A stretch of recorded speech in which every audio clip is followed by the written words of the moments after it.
Jesus sets the tone in today's word.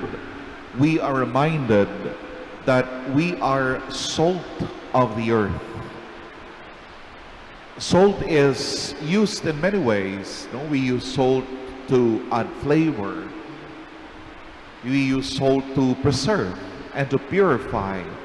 Salt also symbolizes the gifts and talents that God endows to each person.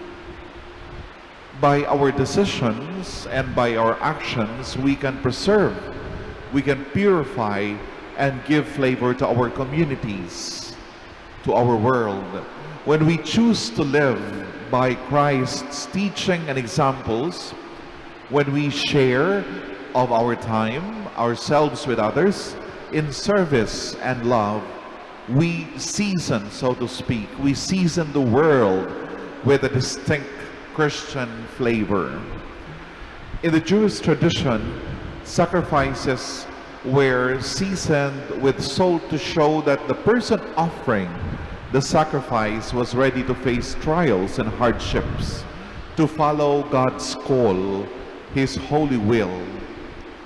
Now we too are called to show that we are salty, that we have the zeal necessary to follow Christ's call, even if it means the cost of sacrificing certain things, or ultimately even our lives.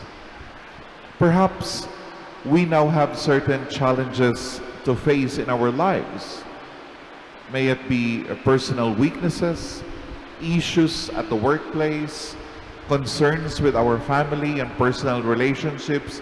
These trials all have a purifying nature, like a goldsmith who wants us to shine.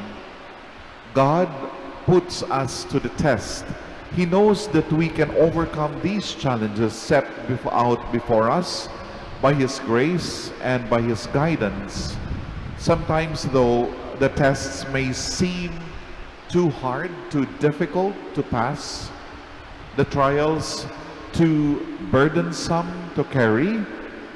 He may seem to be harsh with His rules, and we may complain that it is a tough act to follow.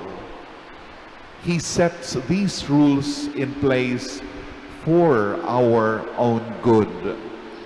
Like a parent to a child, God has to give us doses of tough advice to remind us that it is so easy to fall prey to temptations, and very difficult to stay with what is right and good. This reminder is not meant to be threatening. It just shows that it just shows us that God trusts us to avoid sin, especially if we know the consequences of violating the rules.